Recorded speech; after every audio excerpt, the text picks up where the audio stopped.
दोस्तों कैसे हैं आप सब। मुझे उम्मीद है आप लोग बहुत अच्छे होंगे। दोस्तों आज हो चुका है 9 जुलाई 2021। तो आज की बिहार की टॉप न्यूज लेकर आए हैं आपके लिए। दोस्तों वीडियो स्टार्ट करने से पहले आपसे एक रिक्वेस्ट है, अगर आप नए आए इस चैनल पर तो फिर इस चैनल को सब्सक्राइब करके बेल आइकन को भी प्रेस कर दीजिए और साथ में वीडियो को लाइक कर दीजिए, अपने दोस्तों के साथ शेयर भी कीजिए। तो चलिए दोस्तों स्टार्ट करते हैं आज की पूरे बिहार की टॉप न्यूज। दोस्तों बिहार में खेती करने वाले किसानों के लिए एक बड़ी खबर सामने आ रही है। ताजा रिपोर्ट के मुताबिक सीएम नीतीश कुमार ने आदेश देते हुए कहा है कि बाढ़ से जिन किसानों का फसल खराब हुआ है उन किसानों को मुआवजा दिया जाएगा। जी हां, खबर के अनुसार बिहार के कई जिलों में बाढ़ के कारण किसानों के फसल खराब हो चुके हैं, जिससे किसानों को कई तरह की परेशानी हो रही है। इसी को देखते हुए सरकार ने यह बड़ा कदम उठाया है। इससे किसानों को काफी फायदा होगा। सीएम नीतीश कुमार ने सभी जिलाधिकारी को आदेश देते हुए कहा है कि वे बाढ़ प्रभावित इलाकों में हवाई सर्वे करें, साथ वास्तविक स्थिति की जानकारी लें और उसके आधार पर आकलन करें। जी हां, और जल्द से जल्द कदम उठाएं। दोस्तों बिहार में जमीन की मापी करने वाले अमीनों के लिए बिहार से एक बड़ी खबर सामने आ रही है। यह ताजा रिपोर्ट के अनुसार बिहार में जमीन मापने वाले सभी अमीनों के लिए सरकार ने सख्त आदेश जारी कर दिए हैं। यह साथ ही साथ जमीन मापी के दौरान गड़बड़ी करने वाले अमीनों पर कार्रवाई करने का आदेश भी दिए हैं। यह खबर के अनुसार सरकार ने कहा है कि अमीन अब जमीन मापी में गड़बड़ी करके विवाद पैदा नहीं कर पाएंगी, क्योंकि उन्हें जमीन मापी के दौरान हर हाल में सरकारी नक्शा लेकर जाना होगा और उसी नक्शा के अनुसार जमीन की मापी की जाएगी। सरकारी आदेश के मुताबिक जमीन की मापी के दौरान अमीनों को जमीन मालिक को उसका सरकारी नक्शा दिखाना होगा। साथ ही साथ जमीन मापी के दौरान सही जानकारी बतानी होगी। इसको लेकर दिशा निर्देश जारी कर दिए गए हैं। दरअसल बिहार में कई अमीनों पर जमीन मापी के दौरान गड़बड़ी करने का आरोप लगता रहा है। इससे कभी नए विवाद का जन्म लेता है और लड़ाई झगड़े की स्थिति उत्पन्न हो जाती है। इसी को देखते हुए सरकार ने यह बड़ा फैसला लिया है। दोस्तों मोदी कैबिनेट में नए मंत्रियों को शपथ दिलाए जाने के बाद मंत्रालय का भी बंटवारा शुरू हो गया है। प्रधानमंत्री नरेंद्र मोदी विज्ञान और प्रौद्योगिकी मंत्रालय की भी निगरानी करेंगे।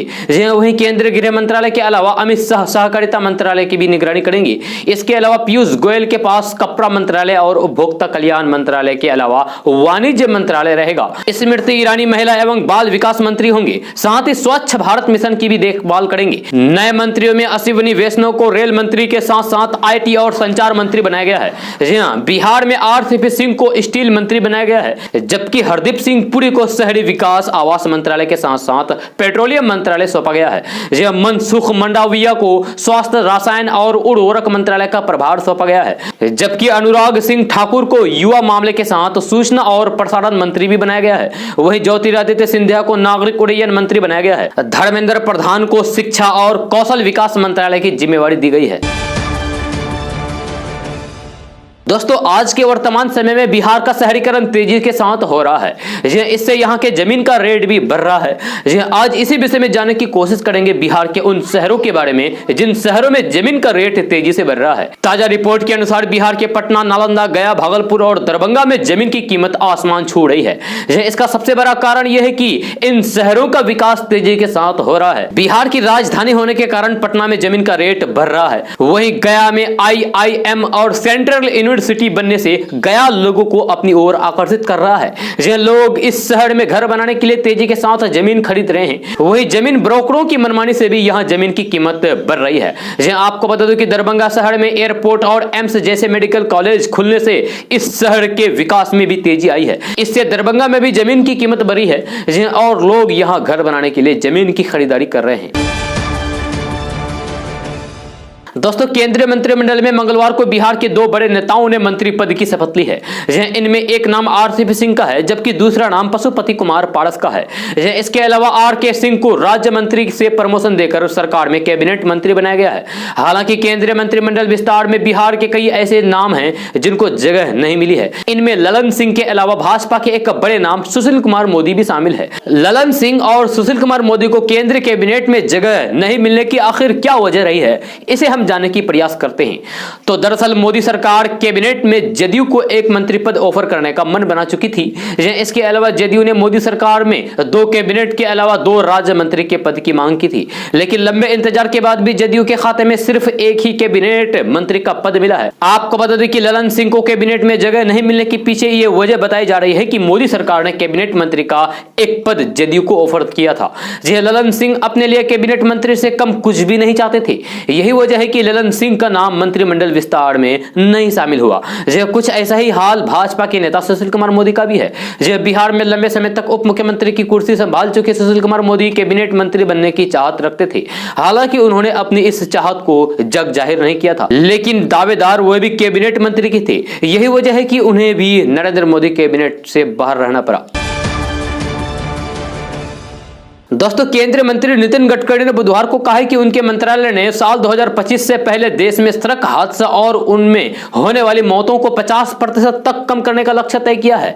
उन्होंने इस लक्ष्य को हासिल करने के लिए तमिलनाडु की तारीफ भी की है। एक शैक्षणिक संस्थान की ओर से आयोजित वेबिनार में केंद्रीय सड़क परिवहन एवं राजमार्ग मंत्री नितिन गडकरी ने कहा है कि हम साल 2030 तक सड़क हादसों में मरने वालों की संख्या को 0 तक ला सकते हैं। मंत्री ने कहा है कि पिछले साल उनके मंत्रालय ने स्वीडन में एक सम्मेलन में प्रतिभाग किया था। वहीं से साल 2030 तक सड़क हादसों में मृतकों की संख्या 0 करने का विचार किया गया है।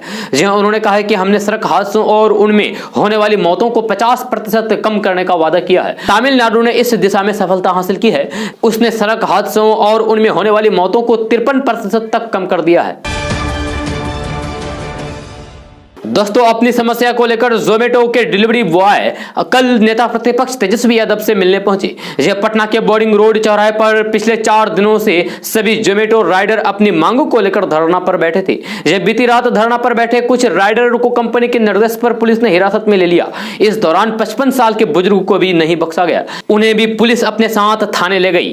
जिसके बाद जोमेटो राइडर अपनी समस्या को लेकर कल आरजेडी नेता तेजस्वी यादव से मिलने पहुंचे और न्याय की गुहार लगाई। नेता प्रतिपक्ष तेजस्वी यादव से मिलने पहुंचे जोमेटो के डिलीवरी बॉय का कहना है कि पेट्रोल, डीजल और रसोई गैस के मूल्य में लगातार वृद्धि हो रही है। बेतहाशा महंगाई के कारण उन्हें भारी परेशानियों का सामना करना पड़ रहा है। 4 साल पहले जितनी राशि दी जा रही थी उससे भी कम राशि का भुगतान आज किया जा रहा है। जिस तरीके से महंगाई बढ़ रही है उस तरीके से उनकी आमदनी नहीं बढ़ी है। इन्हें आज जिस रेट पर राशि का भुगतान किया जा रहा है वह पहले से भी कम है, जिसके कारण आज घर चलाना भी मुश्किल हो गया है। अधिकतर लोग किराए के मकान में रहते हैं। 4 साल पहले जो अमाउंट दिया जा रहा था उसी पर काम करने के लिए कंपनी दबाव बनाया जा रहा है। थाने की मदद से डरा धमकाकर कंपनी हड़ताल को खत्म करना चाहती है। जोमेटो राइडर बीते 4 दिनों से हड़ताल पर हैं। बाउंसर को धरना स्थल पर भेजकर डराया धमका गया। थाने की मनमानी ऐसी है कि 55 साल के बुजुर्ग को भी नहीं छोड़ा गया। धरना पर बैठे बुजुर्ग को पकड़कर थाने ले जाया गया। हमारी लड़ाई जोमेटो कंपनी से है, प्रशासन से नहीं। दोस्तों, 6वीं क्लास की मरियम मिर्जा इन दिनों लोगों के बीच चर्चा का विषय बनी हुई है। मिर्जा मरियम ने मोहल्ला लाइब्रेरी की स्थापना की है और इसी के चलते उन्हें हर तरफ से तारीफ हासिल हो रही है। यह मरियम खुद भी किताबें पढ़ने की बेहद शौकीन है और लाइब्रेरी से पहले भी उनके घर पर सैकड़ों किताबें रहा करती थी। महाराष्ट्र के औरंगाबाद की रहने वाली मिर्जा मरियम ने मीडिया से बात करते हुए बताया है कि बीते साल बाल दिवस के मौके पर उनके पिता ने उन्हें 150 किताबें बतौर उपहार दी थी, जबकि उस दौरान उनके पास भी करीब 150 किताबें थी। उन्हीं किताबों को मिलाकर मरियम ने इस खास लाइब्रेरी की शुरुआत की थी। आज मरियम की इस मोहल्ला लाइब्रेरी में 600 से अधिक किताबें हैं। लाइब्रेरी में रोजाना आसपास के क्षेत्रों से बच्चे आते हैं और एक-एक किताबें पढ़ने के लिए अपने साथ ले जाते हैं। लाइब्रेरी में आने वाले अधिकतर बच्चे औरंगाबाद के स्लम इलाके के रहने वाले होते हैं। ये बच्चे इन किताबों को अपने घर ले जाकर पढ़कर 2-3 दिन में लौटा देते हैं। दोस्तों, बढ़ती महंगाई ने आर्थिक रूप से कमजोर गैस उपभोक्ताओं के लिए नई मुसीबत खड़ी कर दी है। डीजल और पेट्रोल की कीमत बढ़ने से माल ढुलाई का खर्च बढ़ा तो खाद्य सामग्री के दाम आसमान पर पहुंच गए। अब रसोई गैस की कीमत में फिर से 25 रुपए 50 पैसे की वृद्धि होने से किचन में आग लग गई है। यह गैस का दाम बढ़ने से जहां गृहस्थी पर बुरा असर पड़ रहा है, वही बजट एवं व्यंजन का जायका बिगड़ने लगा है। उज्ज्वला योजना के अधिकांश उपभोक्ताओं ने सिलेंडर में गैस भरवाकर बंद करके पारंपरिक संसाधन लकड़ी, गोईठा और कोयला की ओर बढ़ने करने चले हैं। स्थानीय लोगों के अनुसार गैस सिलेंडर की मूल्य वृद्धि से निम्न और मध्यम वर्ग की गृहस्थी बिगड़ रही है। यदि हालात ऐसे ही रहे तो फिर एक बार फिर से कोयला, लकड़ी, गोईठा जैसे पारंपरिक संसाधनों पर खाना पकाने के लिए लोगों को मजबूर होना पड़ेगा। यह सरकार ने गरीबी रेखा से नीचे रहने वाले लोगों को सुविधा प्रदान करने और पर्यावरण संरक्षण के लिए उज्ज्वला योजना की शुरुआत की थी, लेकिन गैस के दाम में बेतहाशा वृद्धि से महिलाएं परेशान हो गई है। आर्थिक तंगी से जूझ रहे उज्ज्वला योजना के लाभुकों को गैस सिलेंडर भरवाना किसी भी चुनौती से कम नहीं है। जो कई महिलाएं फिर से लकड़ी पर खाना पकाने लगी है। उनके अनुसार पहले रसोई गैस की कीमतें बढ़ती थी तो बैंक अकाउंट में थोड़ा बहुत सब्सिडी वापस आने से लोगों को कुछ राहत होता था, लेकिन अब वह भी कम होती जा रही है। जहां रसोई गैस की कीमतों में फिर से इजाफा हुआ है। शहरी और ग्रामीण क्षेत्र की महिलाओं का कहना है कि घर का बजट बिगड़ गया है। सितंबर अक्टूबर में यही गैस सिलेंडर 692 रुपए में मिल रहा था, जिस पर 100 रुपए से अधिक सब्सिडी भी मिलती थी। आज उसकी कीमत 935 रुपए के करीब पहुंच रहा है, जहां और सब्सिडी भी घट गया है। ऐसे में घर का खर्च चलाना मुश्किल हो गया है। दोस्तों, प्रधानमंत्री नरेंद्र मोदी के मंत्रिमंडल विस्तार और फेरबदल के बाद अब राजनीतिक बयानबाजी भी शुरू हो चुकी है।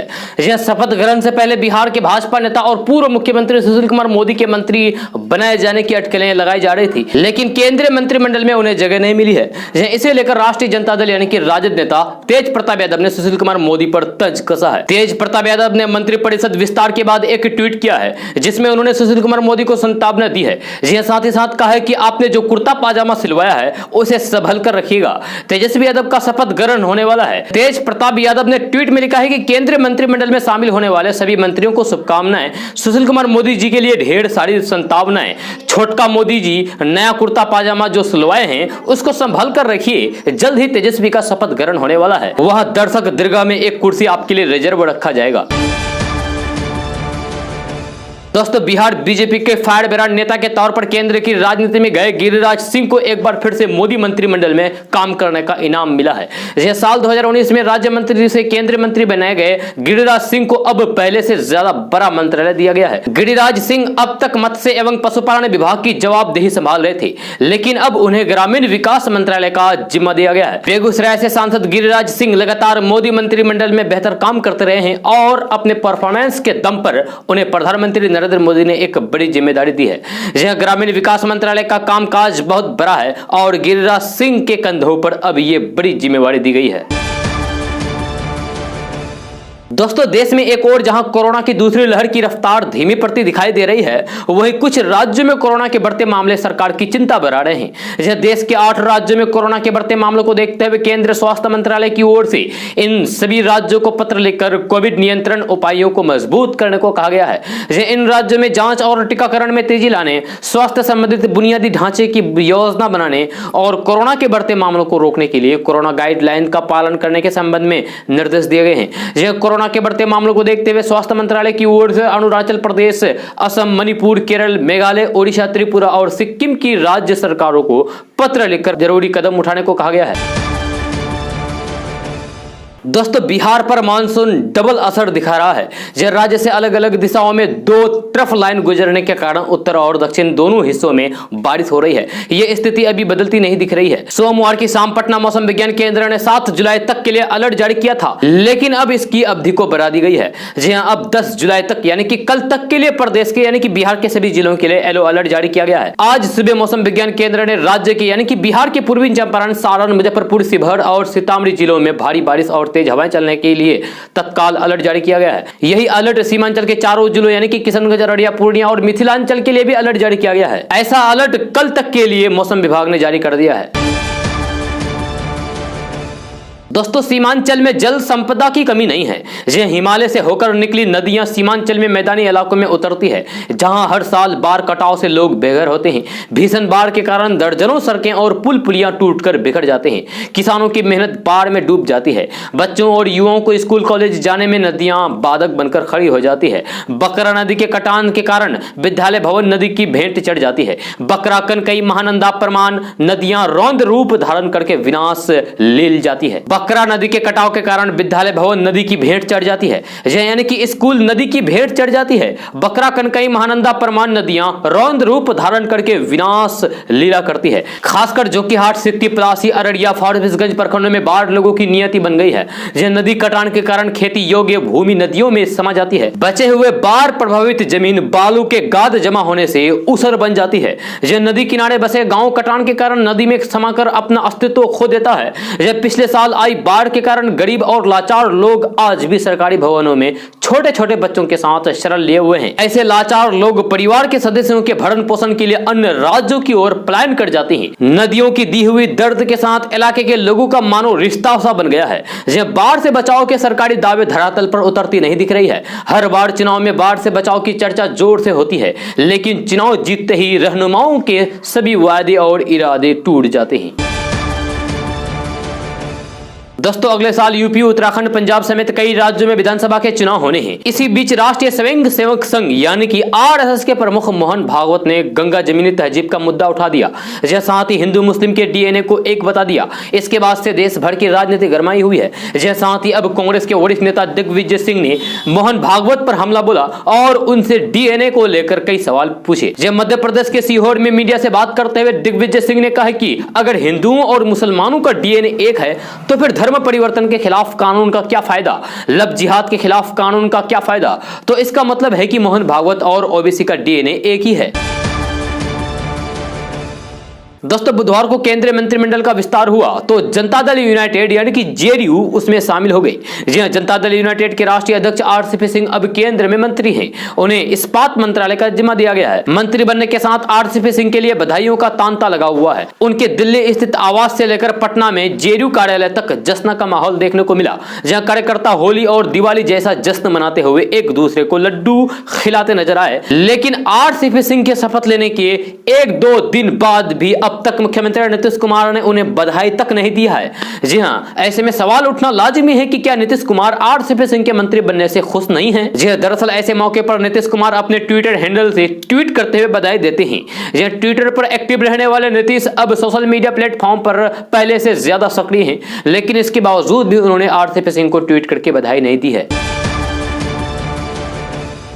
दोस्तों, बिहार में रहने वाले लोगों के लिए बड़ी खबर सामने आ रही है। मेरी जानकारी के मुताबिक केंद्रीय भूतल एवं परिवहन मंत्रालय ने बिहार को एक बड़ी सौगात दिया है। बिहार में बहुत जल्द भारतमाला इकोनॉमिकल कॉरिडोर बनाया जाएगा। खबर के अनुसार बिहार में बनने वाला यह राष्ट्रीय राजमार्ग गया जिले के आमस प्रखंड क्षेत्र से कई जिलों के विभिन्न प्रखंडों से होते हुए दरभंगा तक जाएगा। इसको लेकर भूमि अधिग्रहण किया जा रहा है। केंद्र सरकार ने इसे मंजूरी दे दी है। आपको बता दूं कि यह एनएच सड़क गया, जहानाबाद, नालंदा और पटना जिले में 109 किलोमीटर लंबी होगी। यह सड़क करीब 107 गाँव से होकर गुजरेगी। इस सड़क के निर्माण में जिन किसानों की जमीन आएगी उसे उचित मुआवजा दिया जाएगा। मिली जानकारी के अनुसार गया जिले के आमस प्रखंड के इकोनॉमिकल कॉरिडोर की शुरुआत होगी, जो गया जिले के गुरुआ, पेड़ैया, टिकारी, बेलागंज पहुंचेगा और फिर गया पटना एनएच सड़क में जाकर मिल जाएगा। जी हां, इस एनएचएआई के लिए जहानाबाद, नालंदा और पटना जिले के भू अर्जन किया जा रहा है।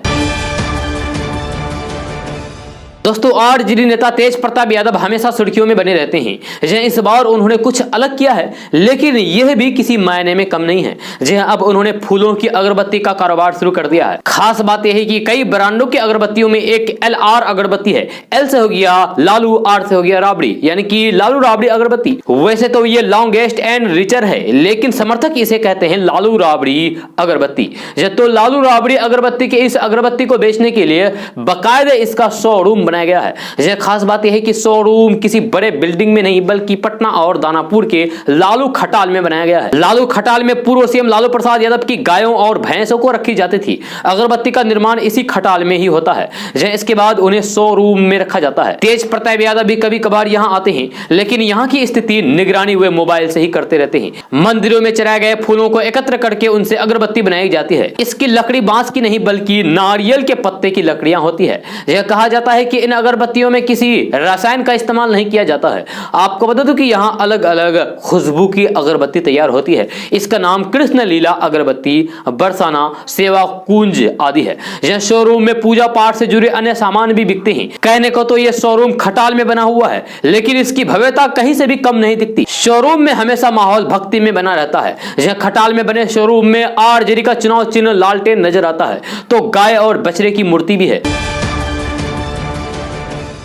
दोस्तों, लूट, चोरी और हत्या जैसी घटनाओं से इन दिनों मुजफ्फरपुर के लोगों में दहशत है। यह ताजा मामला सरैया थाना क्षेत्र के जैतपुर ओपी क्षेत्र के रेपुरा का है। यहां बुधवार को हथियार के बल पर एसबीआई के ब्रांच से करीब 6,82,000 रुपए लूटकर बदमाश फरार हो गए। यह लूटे गए रकम की आधिकारिक पुष्टि अभी बाकी है। करीब 5 से 6 की संख्या में आए बदमाशों ने घटना को अंजाम दिया। वारदात को अंजाम देकर बाहर निकलने के दौरान कुछ दूर से लोगों ने बदमाशों की करतूत का पूरा वीडियो बना लिया। बताया जा रहा है कि घटना को करीब 5 से 6 बदमाशों ने अंजाम दिया है। हालांकि तस्वीर में 5 शख्स दिख रहे हैं जो बैंक के बाहर खड़े हैं। इस दौरान वहां मौजूद लोग पुलिस को बुलाने की भी बात करते हैं। हालांकि भागने के दौरान बदमाशों ने लोगों को डराने के लिए बैंक के बाहर खड़े लोगों की तरफ फायरिंग भी की ताकि लोग डर जाए। दोस्तों, अब बिहार में साइबर अपराध से जुड़े मामले दर्ज कराने के लिए लोगों को भटकना नहीं पड़ेगा। यह थानेदार एफआईआर दर्ज करने में आनाकानी नहीं कर सकते हैं। पुलिस मुख्यालय ने आर्थिक अपराध इकाई की फीडबैक के बाद साइबर अपराध को लेकर जिला पुलिस की जिम्मेवारियां तय कर दी है। यह डीजीपी एसके सिंघल ने सभी जिलों के एसएसपी और एसपी को इसको लेकर आदेश जारी कर दिया है। जिले के पुलिस कप्तान को कहा गया है कि आम लोगों को साइबर अपराध से जुड़े मामले दर्ज करने में कोई परेशानी न हो, यह सुनिश्चित करें। यह साइबर अपराध से जुड़े मामले में अब आम लोगों को भी दिक्कत नहीं होगी। थानेदार एफआईआर दर्ज कराने में आनाकानी नहीं कर सकते हैं। ऐसा करने पर सख्त कार्रवाई हो सकती है। दोस्तों, बैंक से जुड़े काम हम हर माह करते हैं, यानी कि हम हर महीने बैंक से जुड़े काम करते हैं। वहीं अगर जुलाई महीने की बात करें तो इस महीने में कुल 15 दिनों के लिए बैंक बंद रहेंगे, लेकिन अगले सप्ताह तक बैंक 6 दिन तक बंद रहने वाले हैं। इसीलिए जरूरी है कि आप अभी से इन छुट्टियों के बारे में जान लें। कुछ बैंक त्योहार की वजह से बंद रहेंगी, तो दूसरे और चौथे शनिवार और रविवार के कारण बंद रहने वाली है। जुलाई महीने में कुल 15 छुट्टियों में से 9 छुट्टियां त्योहार की वजह से और 6 छुट्टियां वीक ऑफ की वजह से है। भारतीय रिजर्व बैंक यानी कि आरबीआई के अवकाश कैलेंडर सूची के अनुसार 9 छुट्टियां अलग अलग राज्य में पड़ने वाले त्योहार की वजह से है। इसीलिए यदि आपको जुलाई महीने में बैंक से संबंधित कोई महत्वपूर्ण कार्य करना है तो यह कैलेंडर आपके लिए बहुत काम आने वाला है। जानकारी के लिए आपको यह भी बता दूं कि इन छुट्टियों के समय ऑनलाइन बैंकिंग या नेट बैंकिंग जारी रहेगी। जी हां, आप इन छुट्टियों में एटीएम का भी इस्तेमाल कर सकते हैं। बस ये छुट्टियां बैंक से संबंध है, अर्थात इन दिनों बैंक पूरी तरीके से बंद रहने वाले हैं। दोस्तों, मोदी कैबिनेट में बुधवार को बड़ा फेरबदल हुआ है। यह केंद्रीय मंत्रिमंडल में कई नए चेहरों को शामिल किया गया। टीम मोदी में शामिल चेहरों में से एक नाम पशुपति कुमार पारस का भी है। यह पशुपति कुमार पारस खाद्य प्रसंस्करण मंत्री बनाया गया है। एलजेपी में विवाद के बीच चिराग पासवान को बड़ा झटका देते हुए पशुपति पारस ने केंद्रीय मंत्री की शपथ ली। उन्होंने कहा है कि पीएम मोदी ने मुझे जो जिम्मेदारी दी है उसका धन्यवाद करता हूं। जो भी जिम्मेवारी मिलेगी उनको ईमानदारी से निभाऊंगा। यह पशुपति पारस ने कहा है कि रामविलास पासवान मेरे लिए भगवान थे। आज उनको याद कर रहा हूं। चिराग की बात चिराग से पूछे। आज भी चिराग मेरे लिए पहले जैसे थे वैसे ही आज भी हैं। केंद्रीय मंत्री पद की शपथ लेने के बाद पशुपति कुमार पारस ने कहा कि हाजीपुर संसदीय क्षेत्र से मैं जीत कर आया हूं। हाजीपुर की जनता को नमन करता हूं। जो जिम्मेदारी मुझे दी गई है मैं पूरी निष्ठा और ईमानदारी से सेवा करूंगा। जो भी विभाग मिलेगा मैं सेवा करूंगा। दोस्तों, बिहार पुलिस ने स्पॉट कोटे के तहत सब इंस्पेक्टर और कांस्टेबल के पदों पर भर्ती के लिए नोटिफिकेशन जारी किया है। सभी इच्छुक उम्मीदवार खाली पड़े पदों पर ऑफलाइन मोड के माध्यम से आवेदन कर सकते हैं। इसके लिए आवेदन पत्र बिहार पुलिस की आधिकारिक वेबसाइट biharpolice.bis.nic.in से डाउनलोड किए जा सकते हैं। आपको बता दें कि कुल 106 खाली पद अधिसूचित की गई है, जिनमें से 85 खाली पद कांस्टेबल के लिए है और 21 एसआई पद के। चयनित उम्मीदवारों को लेवल 3 के तहत 21,700 रुपए से लेकर 69,100 रुपए मासिक वेतन पर नौकरी पर रखा जाएगा। जहां आवेदन जमा करने की प्रक्रिया 10 जुलाई से शुरू की जाएगी। दोस्तों, केंद्र सरकार में भले ही बिहार को मनमाफिक हिस्सेदारी नहीं मिली हो, लेकिन जिन्हें भी मंत्री बनाया गया है उन्हें महत्वपूर्ण विभाग सौंपे गए हैं। पहली बार कैबिनेट मंत्री बनाए गए जदयू के राष्ट्रीय अध्यक्ष आरसीपी सिंह हो या फिर लोजपा के पशुपति कुमार पारस से, इनके अलावा पूर्व से केंद्र में बिहार की नुमाइंदगी कर रहे आरके सिंह को भी प्रमोशन मिला है। गिरिराज सिंह और अश्विनी कुमार चौबे का मंत्रालय बदल गया है। आपको बता दें कि नीतीश कुमार के काफी करीबी नेता आरसीपी सिंह को केंद्र में इस्पात मंत्री बनाया गया, यानी कि स्टील मंत्री बनाया गया। पहले ये जिम्मेदारी धर्मेंद्र धर्मेंद्र प्रधान की थी। उत्तर प्रदेश कैडर के IAS अधिकारी रहे RCP सिंह को अब ये अहम मंत्रालय सौंपा गया है। जी हाँ, वही लोजपा के पशुपति कुमार पारस को खाद्य प्रसंस्करण और उद्योग मंत्री बनाया गया। जी हाँ, आपको बता दूं कि इस विभाग के मंत्री उनके दिवंगत भाई रामविलास पासवान भी रह चुके हैं।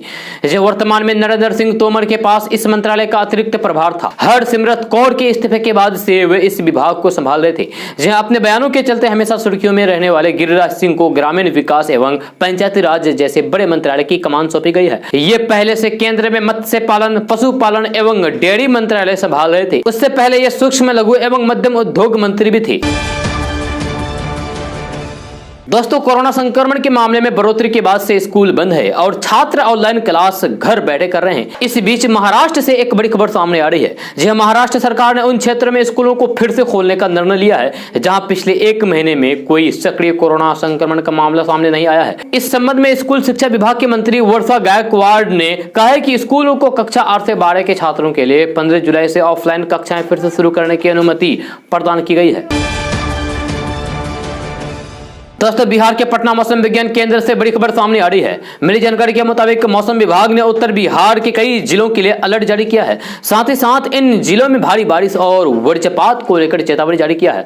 यह खबर के अनुसार उत्तर बिहार के कुछ इलाकों में बादल गरजने और आकाशीय बिजली गिरने की आशंका है। इसी को देखते हुए येलो अलर्ट जारी किया गया है। साथ ही साथ बारिश के दौरान लोगों को सावधान रहने की सलाह दी गई है। आपको बता दें कि मानसून की ट्रफ रेखा उत्तर पश्चिमी उत्तर प्रदेश से उत्तर पूर्व बंगाल की खाड़ी तक दक्षिण बिहार और उत्तर झारखंड होकर गंगीय पश्चिमी बंगाल से होकर गुजर रही है। इससे दक्षिणी बिहार के साथ साथ उत्तरी बिहार में भारी बारिश हो सकती है। कल बिहार के कुछ इलाकों में बादल छाए रहे, वहीं कुछ इलाकों में आसमानी बिजली गिरने की भी संभावना दिखाई दे रही है। पश्चिमी चंपारण, मधुबनी में अलर्ट जारी करके आपदा प्रबंधन विभाग ने लोगों से घर से बाहर न निकलने की अपील की है। दोस्तों, बिहार ऐसा राज्य है जिसके आधे हिस्से को हर साल बाढ़ और दूसरे हिस्से को सुखाड़ का डर से झेलना पड़ता है। इस संबंध में तारीफ करनी होगी मुख्यमंत्री नीतीश कुमार की, जो लगातार ही दोनों प्रभावित क्षेत्रों के लिए राहत कार्य चलाते हैं और प्रभावित जनता की मदद करते हैं। इसी बीच इस साल कोरोना महामारी ने लोगों को दोहरा झटका दिया है। इस साल मानसून की अच्छी बारिश होने से पहले बाढ़ आ गई है, जिसको लेकर पहले से ही सीएम नीतीश कुमार ने डीएम सहित अधिकारियों को अलर्ट कर रखा है। सीएम नीतीश कुमार ने सभी डीएम से वक्त से पहले बाढ़ के लिए राहत और बचाव कार्य सुनिश्चित करने के निर्देश दिए हैं। इसी निर्देश के आलोक में कटिहार ने खास उपलब्धि हासिल की है। कटिहार में बाढ़ राहत कार्य से जुड़े सभी सरकारी कर्मियों के साथ साथ राहत कार्य से जुड़े सभी लोगों का 100% वैक्सीनेशन कार्य संपन्न करा लिया गया है। इसकी जानकारी देते हुए जिला पदाधिकारी उदयन मिश्रा ने बताया है कि कटिहार जिले में संभावित जुलाई अगस्त की माह में बाढ़ आने की संभावना बनी रहती है। इसी को देखते हुए बाढ़ राहत से जुड़े सभी कर्मियों, शिक्षक, रसोइया, नाविक तथा राहत कार्य से जुड़े सभी लोगों का कटिहार जिले में 100% वैक्सीनेशन करा लिया गया है। दोस्तों, सरकारी तेल कंपनियों की तरफ से आज भी पेट्रोल डीजल की कीमतों में वृद्धि हुई है। आज डीजल के दाम 9 पैसे बढ़ी है, जबकि पेट्रोल के दाम 35 पैसे तक बढ़ी है। आपको बता दें कि अब दिल्ली, कोलकाता, चेन्नई में भी पेट्रोल के दाम 100 रुपए पार हो गए हैं। मुंबई में कई दिनों पहले ही पेट्रोल शतक लगा चुका है। आज दिल्ली में पेट्रोल की कीमत 100 रुपए 56 पैसे प्रति लीटर, जबकि डीजल की कीमत 89 रुपए 62 पैसे प्रति लीटर है। बिहार में पेट्रोल के दाम 106 रुपए और डीजल का दाम 98 रुपए प्रति लीटर है। दोस्तों, उद्योग मंत्री सैयद शाहनवाज हुसैन आज पटना पहुंचे। पटना में पत्रकारों से बातचीत के दौरान उन्होंने कहा कि एथेनॉल के बाद अब टेक्सटाइल पॉलिसी पर बिहार में काम जारी है। एथेनॉल पॉलिसी के तहत 30,000 करोड़ रुपए के निवेश का प्रस्ताव बिहार सरकार के पास आ चुका है। हमने बिहार में उद्योग का जाल बिछाया और अब अन्य राज्यों के साथ मुकाबले को तैयार है। शाहनवाज हुसैन ने कहा कि अब आने वाले दिनों में टेक्सटाइल पॉलिसी के तहत बिहार में काम होगा। वही टेक्सटाइल पॉलिसी के तहत भी निवेशकों को बिहार में बुलाने की प्रक्रिया शुरू कर दी जाएगी। बिहार के उद्योग मंत्री सैयद शाहनवाज हुसैन ने कहा कि मुख्यमंत्री नीतीश कुमार के नेतृत्व में बिहार पर निवेशकों का विश्वास बढ़ा है, क्योंकि एक बेहतरीन मुख्यमंत्री बिहार के पास है। मुख्यमंत्री नीतीश कुमार के पास केंद्र और राज्य दोनों का अनुभव है। नीतीश कुमार 2025 तक बिहार के मुख्यमंत्री हैं। उन्होंने सबसे अधिक भरोसा अपने उद्योग मंत्री पर किया है। कोरोना काल में नीतीश जी के नेतृत्व में निवेशकों के लिए पसंदीदा जगह बिहार ही है। शाहनवाज हुसैन ने यह भी कहा है कि जो लोग कहते थे कि नीति आयोग की रिपोर्ट में बिहार पीछे है, आज उनका जुबान क्यों बंद है। मेरे दिल पर तब चोट लग जाती है जब कोई कहता है कि बिहार नीचे से है। तब हमने ये कहा था कि ये चुनौती हम ही स्वीकार करते हैं। आज बिहार के इतिहास में इतना बड़ा निवेश कभी भी नहीं हो आया है। इसके लिए मुख्यमंत्री नीतीश कुमार जी का शुक्रिया अदा करते हैं कि उन्होंने हम पर भरोसा किया। दोस्तों, मोदी सरकार के मंत्रिमंडल विस्तार पर जन अधिकार युवा परिषद के प्रदेश अध्यक्ष राजू दानवीर ने कहा है कि कोरोना काल में बढ़ती महंगाई और बेरोजगारी के मुद्दे से लोगों का ध्यान भटकाने के लिए मोदी सरकार ने मंत्रिमंडल का विस्तार किया है। इसके जरिए मोदी सरकार अपनी नाकामियों को छुपाने का प्रयास कर रही है। राजू दानवीर ने कहा है कि आज देश भर की जनता की सबसे बड़ी समस्या महंगाई है। पेट्रोलियम पदार्थों के दाम ने आम लोगों की कमर तोड़ दी है। कई जगह पर पेट्रोल डीजल 100 रुपए के पार हो गया है, जिससे आम जनजीवन बुरी तरीके से प्रभावित हुआ है। लेकिन केंद्र की मोदी सरकार ना तो इस पर बात करना चाहती है और न ही इस चलंत समस्या का निदान करने के बारे में सोचती है। इस वजह से लोग त्राहिमाम कर रहे हैं। महंगाई के साथ साथ बेरोजगारी भी चरम पर है। देश के युवाओं के पास रोजगार के साधन नहीं है, वे रोजगार के लिए दर दर की ठोकरें खा रहे हैं। स्थिति दिन प्रतिदिन भयावह होती जा रही है और सरकार अपनी आंख बंद करके बैठी हुई है। दानवीर ने कहा है कि मोदी सरकार में महंगाई दर और बेरोजगारी दर में बेहताशा वृद्धि हुई है, मगर देश की सरकार को इसकी कोई चिंता नहीं है। उन्होंने तो देश के ज्वलंत मुद्दे से ध्यान भटकाने के लिए मंत्रिमंडल का विस्तार कर दिया है। लेकिन अगर ये विस्तार कार्य के अनुसार किए गए हैं तो सबसे पहले प्रधानमंत्री नरेंद्र मोदी को इस्तीफा दे देना चाहिए, क्योंकि वे देश की जनता की अपेक्षाओं पर खरा उतरने में पूरी तरीके से नाकाम रही है, विफल रही है। दोस्तों, पीएम मोदी के मंत्रिमंडल में पश्चिम बंगाल के 4 सांसदों शांतनु ठाकुर, जॉन बरला, डॉक्टर सुभाष सरकार और निशीथ प्रामाणिक को स्थान दिया गया है। तीनों सांसदों को राष्ट्रपति रामनाथ कोविंद ने बीते परसों गोपनीयता की शपथ दिलाई। लेकिन इन सब में एक नाम जो चर्चा में है वो है निशीथ प्रामाणिक का। निशीथ प्रामाणिक को केंद्रीय राज्य मंत्री बनाया गया है। यह निशीथ चर्चा में दरअसल अपनी उम्र के कारण है। यह निशीथ की उम्र मात्र 35 साल है और वे मोदी कैबिनेट के सबसे युवा चेहरे हैं। निशीथ प्रामाणिक साल 2019 में भाजपा के टिकट पर बंगाल के कुछ बिहार से सांसद हैं। हालांकि इससे पहले वे निशीथ तृणमूल कांग्रेस में थे और साल 2019 लोकसभा चुनाव से ठीक पहले उन्होंने टीएमसी से किनारा कर लिया था और भाजपा में शामिल हो गए। आपको बता दूं कि निशीथ एक प्राथमिक स्कूल में शिक्षक रह चुके हैं और बीसीए की उन्होंने पढ़ाई की है। दोस्तों, आज का न्यूज बस यहीं तक। कैसा लगा जरूर अपना सुझाव दीजिएगा नीचे कमेंट बॉक्स में कमेंट करके। अगर आप नए आए इस चैनल पर तो फिर चैनल को सब्सक्राइब करके बेल आइकन को भी प्रेस कर दीजिए और साथ में वीडियो को लाइक कर दीजिए, अपने दोस्तों के साथ शेयर भी कीजिए। तो चलिए दोस्तों, फिर मिलते हैं अगले वीडियो में। जय हिंद, जय बिहार।